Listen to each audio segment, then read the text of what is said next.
तुम इस धरती पर क्यों आए हो? तुम क्यों जी रहे हो? तुम्हारी जिंदगी का उद्देश्य क्या है? इन सवालों का जवाब हर व्यक्ति के भीतर छिपा हुआ है, लेकिन फिर भी हम सभी बाहर की दुनिया में इन सवालों के जवाब ढूंढते हैं। हम समझने की कोशिश करते हैं कि हमारे पास जो कुछ भी है, क्या वही हमारे जीवन का उद्देश्य है? क्या यही हमारी पहचान है? तुम अपने शरीर से, अपनी स्थिति से, अपनी ताकत से, अपनी संपत्ति से, अपनी शक्ति से खुद को परिभाषित करते हो। तुम जो कुछ भी करते हो वही तुम्हारी पहचान बन जाती है। लेकिन क्या तुम जानते हो कि यह सब तो बस बाहर का खोल है जो कभी भी टूट सकता है। तुम जो हो वह इन सब से कहीं बड़ा है। तुम जो हो वह इन सब के पार है। तुमने कभी सोचा है, क्या तुम अपने अस्तित्व के वास्तविक रूप को जानते हो? क्या तुम जानते हो कि तुम्हारा असली रूप क्या है? क्या तुम जानते हो कि तुम सिर्फ शरीर नहीं हो, सिर्फ विचार नहीं हो, सिर्फ भावना नहीं हो? तुम अपने भीतर एक शाश्वत अस्तित्व के रूप में मौजूद हो, जो न तो जन्मता है न मरता है। लेकिन हम इसे भूल जाते हैं। हम खुद को बाहरी चीजों में खो देते हैं। यह हमारा सबसे बड़ा भ्रम है। हम दुनिया से इतनी ज्यादा प्रभावित हो जाते हैं कि अपनी असली पहचान को भूल बैठते हैं, और यही भ्रम हमारी समस्याओं का कारण बनता है।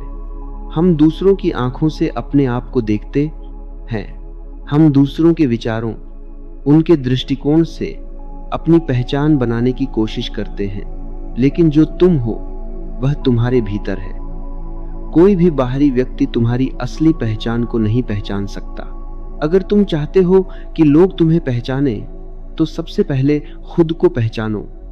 तुम्हारी पहचान सिर्फ और सिर्फ तुम्हारे भीतर है। दुनिया तुम्हारी पहचान को तभी स्वीकार करेगी जब तुम खुद को जानोगे। जब तुम अपने भीतर एक सच्चाई का एहसास करोगे, तो वही सच्चाई बाहर की दुनिया में भी प्रकट होगी। तुम चाहते हो कि लोग तुम्हारी ओर आकर्षित हों, लोग तुम्हारे साथ जुड़े, लोग तुम्हें समझें। लेकिन क्या तुम अपने आप को समझ रहे हो? क्या तुम खुद को स्वीकार कर रहे हो? यदि तुम खुद को नहीं समझ पा रहे, तो दूसरों से क्या उम्मीद कर रहे हो? किसी से प्यार पाने से पहले तुम्हें खुद से प्यार करना होगा। किसी से सम्मान पाने से पहले तुम्हें खुद को सम्मान देना होगा। कभी तुम खुद से भागते हो, कभी तुम खुद से डरते हो। तुम दूसरों से उम्मीद करते हो कि वे तुम्हारे भीतर की अच्छाई को देखें, लेकिन क्या तुम खुद को देख पा रहे हो? क्या तुम देख पा रहे हो कि तुम क्या हो? तुम अपने भीतर के अंधेरे से क्यों डरते हो? क्यों तुम खुद से भागते हो? तुम्हारा खुद से भागना ही तुम्हारी परेशानी का कारण है। तुम जितना बाहर की दुनिया से भागते हो, उतना ही तुम खुद से और दूर होते जाते हो, और यही तुम्हारी परेशानियों का कारण बनता है। तुम हमेशा अपनी चिंता से भागने की कोशिश करते हो, लेकिन तुम्हारे भीतर जो खालीपन है वह तुम्हारा पीछा करता है। तुम अपने दुख को छिपाने के लिए बाहर की दुनिया में व्यस्त हो जाते हो।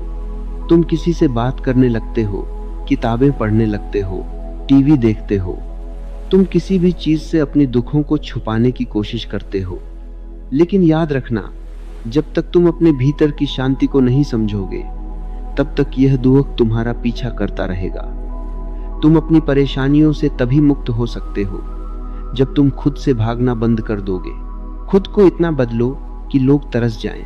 यह बदलाव तुम्हारे भीतर होना चाहिए, न कि बाहर। यह बदलाव तुम्हारी मानसिकता में होना चाहिए। जब तुम खुद को इतना सशक्त बना लोगे कि तुम्हें दुनिया से कुछ नहीं चाहिए, तब लोग तुम्हारे पास खुद आकर खड़े हो जाएंगे। जब तुम अपनी पहचान को बाहरी चीजों से नहीं जोड़ोगे, तब तुम्हारा आत्मविश्वास इतना प्रबल होगा कि लोग तुम्हें देखकर तरस जाएंगे। वे महसूस करेंगे कि तुम कुछ खास हो, और यह खासियत तुम्हारे भीतर से निकलकर बाहर की दुनिया में फैल जाएगी। दूसरों के बीच तुम्हारा प्रभाव तभी बढ़ता है जब तुम अपनी आंतरिक शक्ति को महसूस करते हो। जब तुम खुद को पहचानते हो, तब लोग तुम्हें पहचानने लगते हैं। तुम एक ऐसी शक्ति बन जाते हो जो अपनी पहचान से नहीं, बल्कि अपने अस्तित्व से दूसरे लोगों को आकर्षित करती है। तुम्हारी पहचान सिर्फ तुम्हारे अंतिम कदम है। दुनिया की भाषा बोलना बंद कर देना, क्योंकि जिस दिन तुम उनकी भाषा छोड़ देते हो, तुम्हें परिभाषित करना असंभव हो जाता है। और जिसे परिभाषित न किया जा सके, उसके साथ कोई खेल नहीं खेला जा सकता। यही कारण है कि कुछ लोग बिना कुछ किए भारी लगते हैं। वे कमरे में प्रवेश नहीं करते, वे माहौल बदल देते हैं। वे कुछ कहते नहीं, लेकिन बातचीत की दिशा बदल जाती। लोग उन्हें देखकर ये नहीं सोचते कि ये क्या कह रहा है, बल्कि ये सोचते हैं कि ये चुप क्यों है और ये क्यों दुनिया को सबसे ज्यादा परेशान करता है। अगर तुम यहां तक सुन पाए हो तो अब एक पल के लिए रुककर खुद से पूछो, कितनी बार तुमने खुद को समझाने, मनाने, साबित करने में थका दिया है और फिर भी भीतर ये एहसास बचा रहा कि कोई तुम्हें सच में देख नहीं रहा। अगर ऐसा है तो नीचे अपनी कोई राय नहीं, कोई जवाब नहीं, बस एक ईमानदार विचार लिखो। जो भी भीतर उठ रहा है उसे बिना सजाए शब्द दे दो। ये दूसरों के लिए नहीं है, यह तुम्हारे लिए है। वह तुम्हें बदलने की कोशिश नहीं करेगा, वह सिर्फ तुम्हें और ज्यादा अपठनीय बनाता जाएगा। लोग तुम्हें नहीं छोड़ते। ये वाक्य सुनने में साधारण लगता है, लेकिन इसके भीतर एक पूरा सच छिपा है। लोग छोड़ते नहीं हैं, वे बस वहां से हट जाते हैं जहां उन्हें खुद को छोटा महसूस होने लगता है। समझने की कोशिश करो। जब तक तुम उनकी समझ के दायरे में रहते हो तब तक सब कुछ ठीक रहता है। तुम दुखी हो, वे सहानुभूति देते हैं। तुम संघर्ष में हो, वे सलाह देते हैं। तुम असफल हो, वे तुम्हें ढाढ़स बंधाते हैं। इन सब स्थितियों में एक बात समान है, वे ऊपर होते हैं और ऊपर होना मनुष्य को बहुत प्रिय है। लेकिन जिस दिन तुम न दुखी दिखाई देते हो, न संघर्ष में, न सफलता का प्रदर्शन करते हो, उस दिन उनके पास कोई भूमिका नहीं बचती।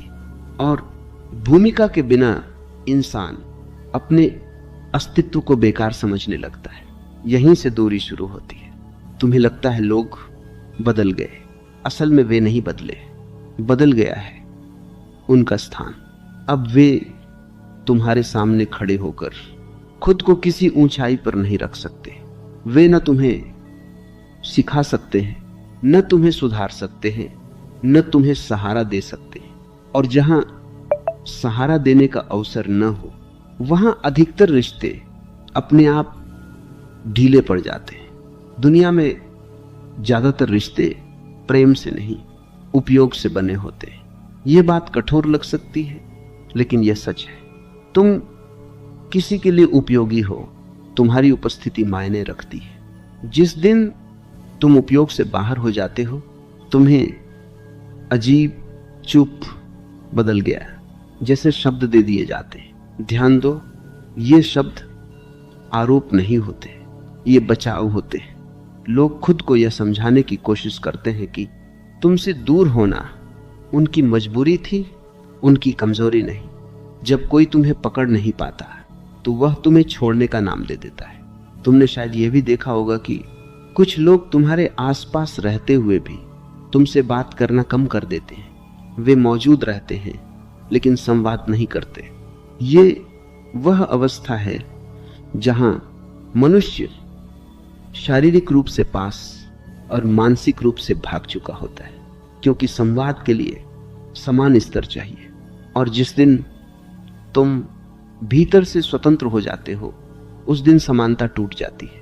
यह स्वतंत्रता बाहर से दिखाई नहीं देती, न कपड़ों में, न शब्दों में, न व्यवहार में। यह बस एक आंतरिक असंबद्धता होती है। तुम वहां होते हो लेकिन पूरी तरह उपलब्ध नहीं होते। और यही बात लोगों को विचलित करती है। वे पूछना चाहते हैं, तुम क्या सोच रहे हो, तुम क्या चाह रहे हो, तुम अगला कदम क्या लोगे? लेकिन उन्हें जवाब नहीं मिलता, क्योंकि तुमने खुद भी इन सवालों को पकड़कर नहीं रखा। तुम बहने लगे हो और बहते हुए इंसान को कोई पकड़ नहीं सकता। यहीं से तरस का जन्म होता है। तरस दया नहीं है, तरस उस असहायता का नाम है जो सामने वाले के भीतर उठती है जब वह तुम्हारे लिए कुछ कर नहीं पाता। वह तुम्हें समझ नहीं सकता, वह तुम्हें बदल नहीं सकता, वह तुम्हें प्रभावित नहीं कर सकता। तो वह अपने भीतर एक सुरक्षित भावना पैदा करता है। बेचारा, यह शब्द उसके लिए ढाल बन जाता है। इस शब्द के पीछे छुपकर वह अपनी विफलता को ढक लेता है। लेकिन तुम जानते हो, यह तुम्हारी हार नहीं है, यह तुम्हारी अनुपलब्धता है।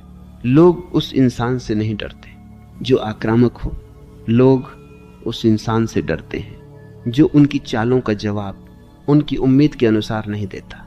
जब तुम प्रतिक्रिया देना छोड़ते हो तो वे खुद से टकराने लगते हैं, और खुद से टकराना मनुष्य को सबसे ज्यादा असहज करता है।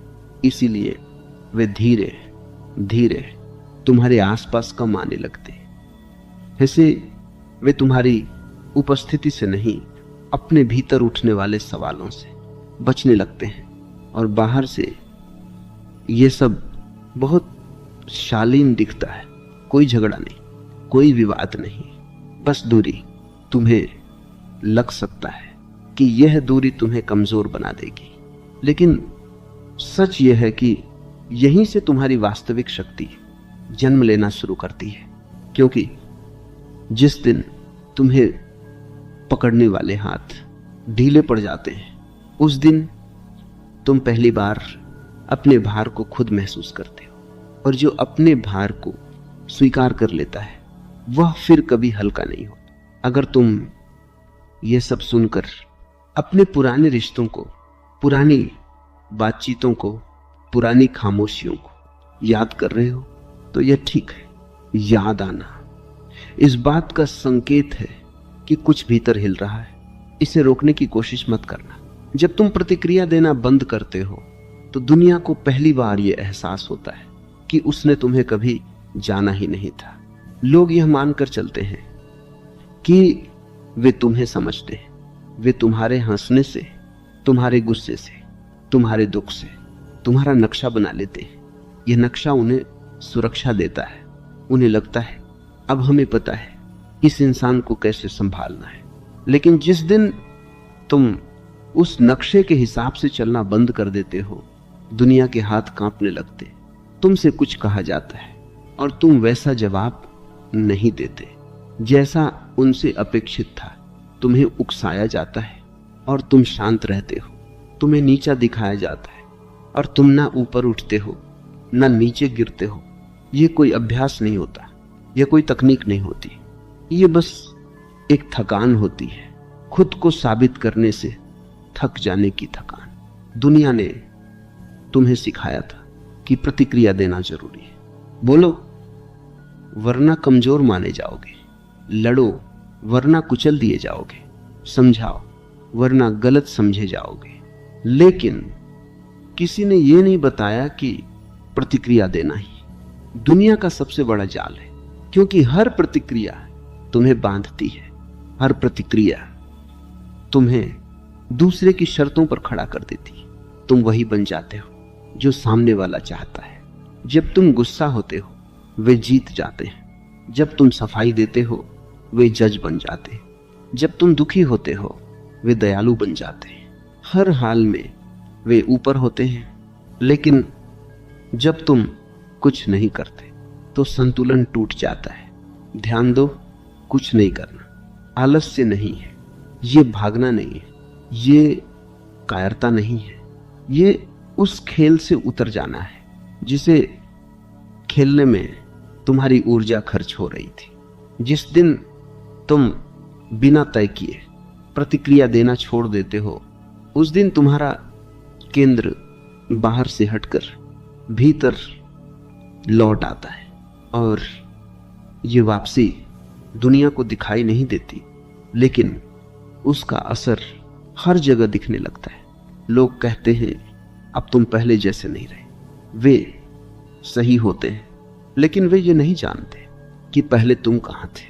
पहले तुम उनकी अपेक्षाओं में थे, उनकी भाषा में थे, उनकी शर्तों पर थे। अब तुम कहीं और हो और कहीं और दुनिया के लिए सबसे असहज जगह होती है। लोग इस असहजता को कई नाम देते हैं। कोई कहता है घमंडी हो गया है, कोई कहता है बहुत शांत हो गया है, कोई कहता है बुल्द अब बात करने का मन नहीं करता। असल में उन्हें डर लगने लगता है, क्योंकि वे तुम्हें पहले की तरह न छू पा रहे हैं, न हिला पा रहे हैं। और जिस दिन कोई तुम्हें हिला नहीं पाता, उस दिन वह खुद हिलने लगता है। यही वह बिंदु है जहां तरस जन्म लेता है। तरस इसीलिए नहीं आता कि तुम दुखी दिखते हो, तरस इसलिए आता है क्योंकि तुम उनकी पकड़ से बाहर हो। वे तुम्हें देखकर सोचते हैं, इसे कुछ चाहिए नहीं, इसे फर्क क्यों नहीं पड़ता, इसे डर क्यों नहीं लगता। और इन सवालों के कोई जवाब उनके पास नहीं होता।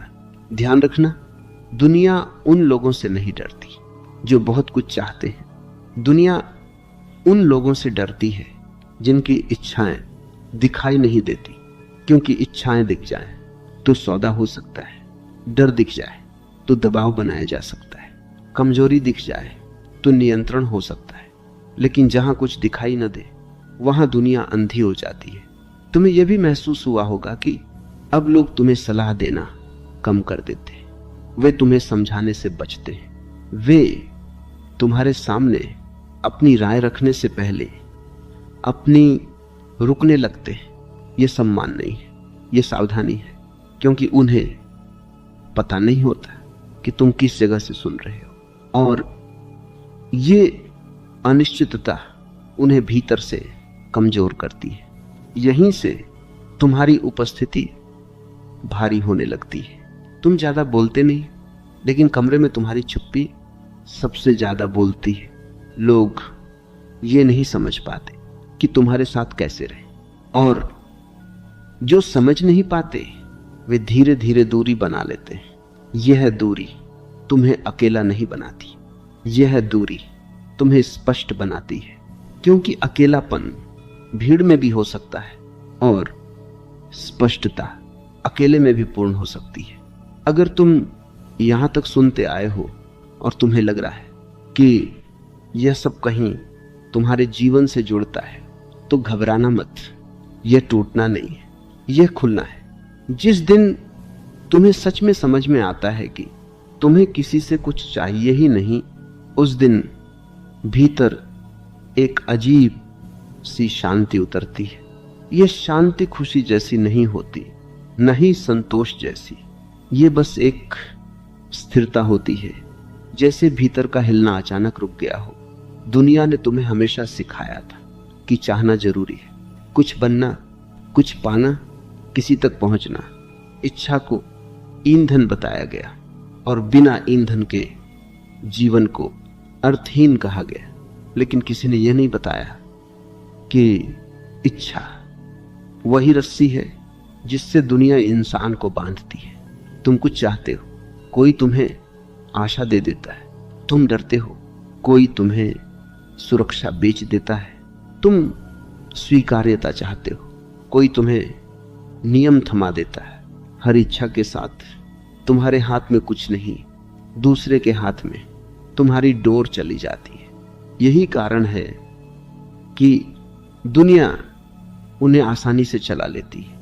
जिनकी इच्छाएं साफ दिखती हैं, उन्हें डराया जा सकता है, उन्हें लुभाया जा सकता है, उन्हें खरीदा जा सकता है। लेकिन जिस इंसान की इच्छाएं धीरे धीरे गिरने लगती हैं, वह व्यवस्था के लिए समस्या बन जाता है। ध्यान देना, ये इच्छाओं को दबाने की बात नहीं है। दबाई हुई इच्छा और ज्यादा खतरनाक होती है। यहां बात है इच्छा के ढीले पड़ जाने की। जैसे कोई खिलौना जिसमें अब पहले जैसी रुचि न रही हो, वह वहीं रखा है लेकिन पकड़ ढीली है।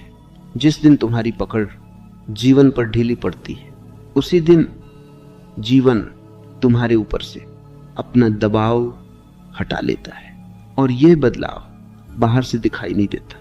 तुम वही काम करते हो, उसी दुनिया में रहते हो, उसी समाज का हिस्सा होते हो, लेकिन भीतर कुछ हट चुका होता है। लोग यह बदलाव शब्दों में नहीं पकड़ पाते, वे बस महसूस करते हैं कि अब तुम्हारे साथ कोई सौदा नहीं हो सकता, तुम्हें डर दिखाकर चलाया नहीं जा सकता। तुम्हें लालच देकर फुसलाया नहीं जा सकता, तुम्हें अपराध बोध देकर झुकाया नहीं जा सकता। और ये स्थिति दुनिया को बहुत असहज करती है, क्योंकि दुनिया हमेशा लेन देन पर चलती है। मैं तुम्हें यह दूंगा, तुम मुझे वह दोगे, मैं तुम्हें सम्मान दूंगा, तुम मेरी बात मानोगे। लेकिन जिस इंसान को न सम्मान चाहिए न अस्वीकृति से डर है, उसके सामने सारी शर्तें बेकार हो जाती हैं। यहीं से तरस का एक नया रूप पैदा होता है। लोग तुम्हें देखकर सोचते हैं, इसे कुछ हासिल नहीं करना, इसे आगे नहीं बढ़ना, इसे चिंता क्यों नहीं। और वे यह मान लेते हैं कि तुम पीछे रह गए हो, क्योंकि उनकी दुनिया में आगे बढ़ने का मतलब और ज्यादा चाहना है। उन्हें यह दिखाई नहीं देता कि तुम दौड़ से ही उतर गए हो, और जो दौड़ से उतर जाए वह पीछे नहीं होता, वह बाहर होता है। बाहर जहां तुलना नहीं होती, जहां माप नहीं होता, जहां जीत हार नहीं होती, इस बाहर की स्थिति से दुनिया डरती है, क्योंकि उसे पता नहीं होता कि बाहर खड़े इंसान से कैसे बात की जाए। वे तुम्हें समझाने की कोशिश करते हैं, वे कहते हैं थोड़ा तो सोचना चाहिए, भविष्य का क्या, सब ऐसे नहीं चलता। लेकिन उनके शब्दों में तर्क नहीं होता, डर होता है। डर कि कहीं तुम सही ना हो, क्योंकि अगर तुम सही हुए तो उनकी सारी दौड़ बेमतलब हो जाती है। इसलिए वे तुम्हें तरस भरी नजरों से देखते हैं, जैसे तुम कुछ खो चुके हो, जैसे तुम्हें कुछ समझ नहीं आया। लेकिन भीतर ही भीतर वे महसूस करते हैं कि असल में कुछ उनसे छूट गया है। ध्यान रखना, जिसे कुछ नहीं चाहिए वह निष्क्रिय नहीं होता, वह साफ होता है। उसके निर्णय डर से नहीं निकलते, उसकी चाल दबाव से तय नहीं होती, उसकी गति दूसरों की रफ्तार से नहीं मिलती। और यही बात उसे अलग बनाती है। लोग ऐसे इंसान के आसपास संभल कर रहते हैं। वे मजाक कम करते हैं, व्यंग्य से बचते हैं, सीधी चालें नहीं चलते। ये सम्मान नहीं है, ये सतर्कता है, क्योंकि वे जानते हैं कि यहां कोई कमजोर कड़ी नहीं है जिसे दबाया जा सके। अगर तुम इस स्थिति को अपने भीतर उभरता हुआ महसूस कर रहे हो तो इसे पकड़ने की कोशिश मत करना। पकड़ते ही यह फिर एक इच्छा बन जाएगी, बस इसे होने दो।